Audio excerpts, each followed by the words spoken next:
হলেও সত্য, 1 বা 2 বছর নয়, টানা 17 বছর ধরে কোমায় রয়েছেন সৌদি রাজপরিবারের একজন যুবরাজ। আর কোমায় থাকা মানে এক প্রকার ঘুমিয়ে থাকাই। আর এ কারণেই তাকে স্লিপিং প্রিন্স বা ঘুমন্ত যুবরাজ বলে অভিহিত করা হয়। কি এমন কারণ যে টানা 17 বছর ধরে তিনি কোমায় রয়েছেন? ডেস্ক রিপোর্টে বিস্তারিত। প্রিন্স আল ওয়ালিদ বিন খালিদ বিন তালাল নামে সৌদি আরবের এই ঘুমন্ত প্রিন্স 2005 সাল থেকে কোমায় ঘুমিয়ে আছেন। 2005 সালে এক গাড়ি দুর্ঘটনায় তার ব্রেন মারাত্মকভাবে ক্ষতিগ্রস্ত হয়। এরপর তিনি আর ঘুম থেকে জেগে ওঠেননি। টুইটারে প্রিন্স আল ওয়ালিদ বিন খালিদ বিন তালাল নামে ওই যুবরাজের একটি ছবি প্রকাশ করা হয়েছে। ওই টুইটার পোস্টে যুবরাজ আল ওয়ালিদের ওই ছবিটি প্রকাশ করেন সৌদি রাজকুমারী রিমা বিনতে তালাল। এতে ঘুমন্ত যুবরাজের সুস্থতার জন্য দোয়া চান তিনি। ছবিতে তার বাবা খালিদ বিন তালালকেও দেখা গেছে। বাবা খালিদ বিন তালালও তার সন্তানের জন্য দোয়া করেন। এক টুইটার বার্তায় লেখেন, হে আল্লাহ, তাকে সুস্থ করুন, তাকে রক্ষা করুন। যুবরাজ আল ওয়ালিদ 2005 সালে সামরিক কলেজে পড়ার সময় এক গাড়ি দুর্ঘটনার শিকার হন। এতে মাথায় আঘাতের ফলে মস্তিষ্কে রক্তক্ষরণ শুরু হয়।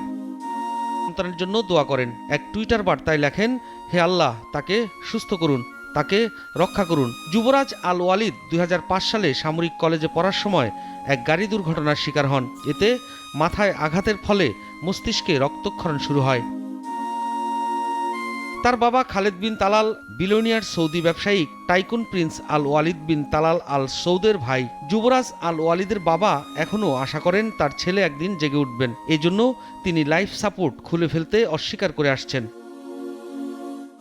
কোমায় থাকলেও যুবরাজ আল ওয়ালিদ মাঝে মাঝেই সাড়া দেন বলে দাবি আত্মীয় স্বজনদের। 2020 সালের অক্টোবরে আশাব্যঞ্জক পরিস্থিতিও তৈরি হয়েছিল। একটি ভিডিওতে দেখা যায় যুবরাজ তালাল নিজের হাত সরিয়ে নিচ্ছেন। এ সময় তার বিছানার পাশে স্বজনরা কথা বলছিলেন। এর আগে 2015 সালেও এরকম হাত নাড়ানো দৃশ্য দেখা যায়।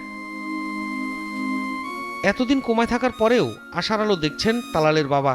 কেননা গত বছর এক আমিরাতি নারী 27 বছর কোমায় থাকার পর জেগে উঠেছেন। 1991 সালে জীবন বদলে দেওয়া এক গাড়ি দুর্ঘটনায় মস্তিষ্কে গুরুতর আঘাত পেয়ে কোমায় চলে যান মুনিরা আবদুল্লাহ নামের ওই নারী।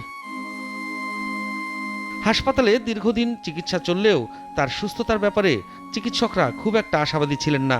কিন্তু হাল ছাড়েনি তার ছেলে। আরও উন্নত চিকিৎসার জন্য 2017 সালে সংযুক্ত আরব আমিরাত থেকে জার্মানিতে নিয়ে যাওয়া হয় মুনিরাকে। দীর্ঘকাল পর মুনিরার সুস্থ হয়ে ওঠা আশা দেখাচ্ছে কোমায় ঘুমন্ত সৌদি রাজপুত্রের পরিবারকেও।